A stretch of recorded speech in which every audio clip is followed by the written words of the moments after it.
Welcome 7th class. हम जो chapter बेटा डिस्कस कर रहे थे, हम चैप्टर कर रहे थे looping and graphics in small basic. ठीक है, तो इसमें मैंने आपको फॉर लूप और वाइल लूप के बारे में बताया था। फॉर लूप और जो वाइल लूप, कौन से लूप होते हैं हमारे पास? ये होते हैं हमारे पास एंट्री कंट्रोल लूप। यहाँ से हम जो है डाटा को इनपुट कराते हैं। और इसके मैंने आपको कुछ एक प्रोग्राम्स भी करवाए थे। होप सो आपको समझ आ गए हुए हैं, क्योंकि किसी बच्चे ने मेरे से कोई भी डाउट नहीं पूछा है। तो आप बच्चे बहुत ही ज़्यादा इंटेलिजेंट हो गए हो घर में रह के कि आपने मेरे से कोई क्वेश्चन नहीं पूछा है ना। ऐसा है तो रिस्पॉन्स दीजिएगा अपने सब के सब। ठीक है, तो अब जो है हम नेक्स्ट टॉपिक कर रहे हैं। नेक्स्ट टॉपिक है हमारे पास सब रूटीन। ये भी आपका इसका ही पार्ट है, लूपिंग का पार्ट है। सब रूटीन क्या है? Is a part of the code within a longer program. ठीक है, जब हमारे पास कोई प्रोग्राम बहुत लंबा हो जाता है, वहाँ पे हम इस चीज़ को यूज़ करते हैं। Which can be use any number of time. तो उसको जो है जितने नंबर ऑफ टाइम्स हम उसको यूज़ कर सकते हैं। It does a specific task and can be called from anywhere in a program.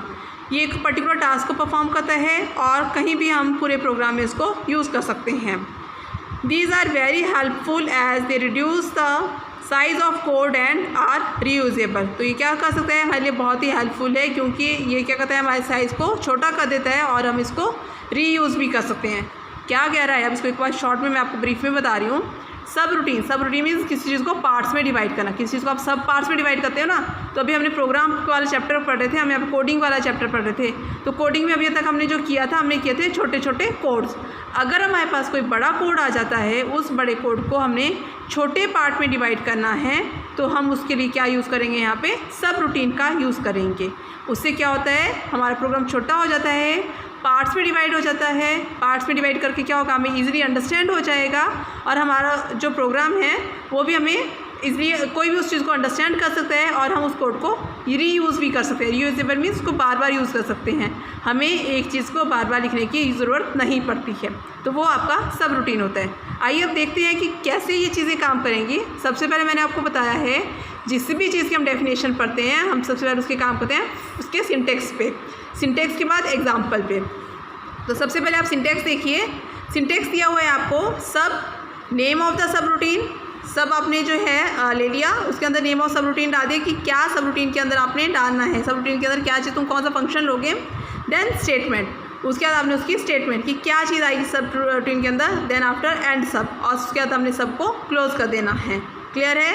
ये देखो बिल्कुल डिफरेंट है। जो अब तक आप कंप्यूटर पढ़ा हुआ है उस कंप्यूटर से बिल्कुल ही डिफरेंट है। तो इस चीज़ को आप ध्यान से पढ़िए, ध्यान से फोकस कीजिए इसके ऊपर। अभी क्या ये नेम ऑफ सब रूटीन है, क्या स्टेटमेंट है, क्या एंड सब है, ये जो हम एग्जांपल से डिस्कस करेंगे। देखिए आपके पास एग्जांपल दिया हुआ है, a program to find the factorial of a number. Factorial of number क्या होता है? फैक्टोरियल ऑफ ए नंबर अगर आप लोग को किसी चीज़ का फाइंड करना है तो वो कैसे फाइंड आउट करोगे आप? उसके लिए आपने क्या किया, यहाँ पे देखो कोडिंग लिख दी उन्होंने, सब फैक्टोरियल। ठीक है, सब नाम का मैंने क्या किया, वेरिएबल ले लिया, उसमें फैक्टोरियल नाम का मैंने सब नाम का कीवर्ड है मेरे पास, और फैक्टोरियल मैंने उसके वेरिएबल डाल दिया। वेरिएबल जो वैल्यू उसकी चेंज होती रहती है। देन बी के अंदर जो वैल्यू है, बी मैंने वेरिएबल ले लिया, उसकी जो इनिशियल वैल्यू है वो डाल दी मैंने 1। नेक्स्ट है मैंने फॉर लूप स्टार्ट किया फॉर 1 to n, क्योंकि मेरे पास कोई चीज़ नहीं यहाँ पे दे रखी है प्रोग्राम में कि मैंने कहाँ से स्टार्ट करना है और कहाँ तक मुझे उसको एंड करना है। तो मैंने 1 से स्टार्ट किया और स्टार्ट कर दिया मैंने वो n नंबर तक। n नंबर कुछ भी होता है, 2 3 4 सो मैनी कुछ भी हो सकता है। ठीक है, नेक्स्ट मैंने b के अंदर क्या डाल दिया, b is equal to a into B, कि जो b की वैल्यू होगी उसको a से मल्टीप्लाई करना। a की वैल्यू कौन सी होगी, जो मैंने फॉर लूप में डाली है। Then end for, then end subroutine. तो यहाँ पे देखो फैक्टोरियल ऑफ 9 आ गया दिस। ठीक है, आप कोई भी नंबर यहाँ पे डाल सकते हो।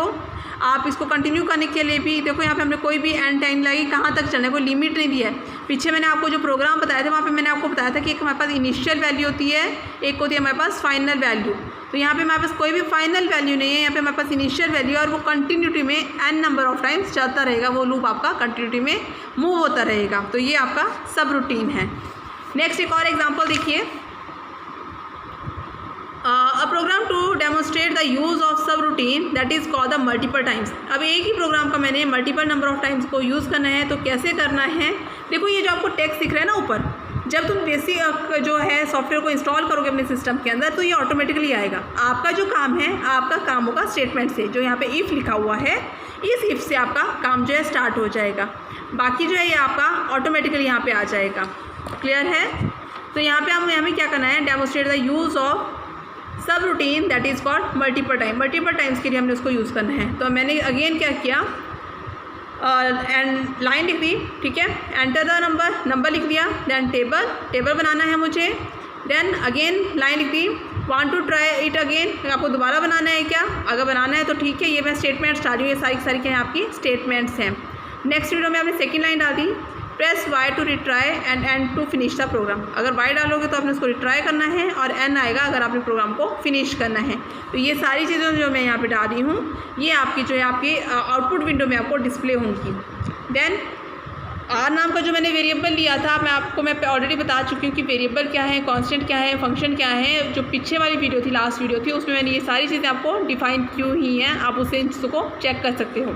तो इसके अंदर तुमने डाल दिया text window is equal to read, उसको तुमने रीड करना है। If R is equal to Y, अगर जो है आर कंडीशन लगा रही हूँ मैं यहाँ पे, इफ़ के नाम से कंडीशन लगा रही हूँ, if R is equal to Y, R जो है वाई के इक्वल है और R is equal to Y string capital Y के बराबर है। देखो डबल कोट्स में है, डबल कोट्स का मीन्स ये चीज़ें आपकी किसमें है, स्ट्रिंग में क्या होता है, हमारे पास करैक्टर्स आते हैं या पर्टिकुलर लेटर्स आते हैं। देन गो टू अगेन, तो आप दोबारा उसको चलाओगे। एल्स इफ़ क्या है, अगर ये कंडीशन मेरे पास सेटिस्फाई नहीं हो रही है तो मैं सेकंड कंडीशन लगाती हूँ एल्स इफ़ की।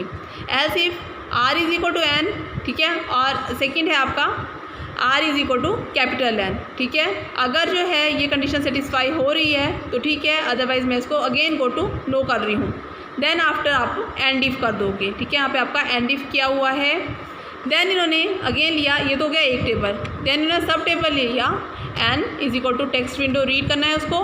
टेक्स्ट विंडो के अंदर आपने लाइन डाल दी, table of plus N plus is कहाँ से स्टार्ट हुआ, B is equal to 1 for A is equal to 1 to 10। यहाँ पे मैंने क्या किया, देखो ये चीज़ आपने की हुई है, आपने 1 से 10 तक उसकी इनिशियल एंड फाइनल वैल्यू ले ली। इनिशियल होती है स्टार्टिंग वैल्यू, फाइनल होती है उसकी लास्ट वैल्यू, और बी में डाल दिया आपका n मल्टीप्लाई बाय ए, ठीक है। n क्या था मेरे पास 10, पीछे मैंने क्या बताया था आपको प्रोग्राम, n क्या है मेरे पास जो मेरे पास वैल्यू यहाँ पे डाल रही हूँ मैं, ठीक है। तो n की वैल्यू कितनी है मेरे पास, यहाँ पे 10 है।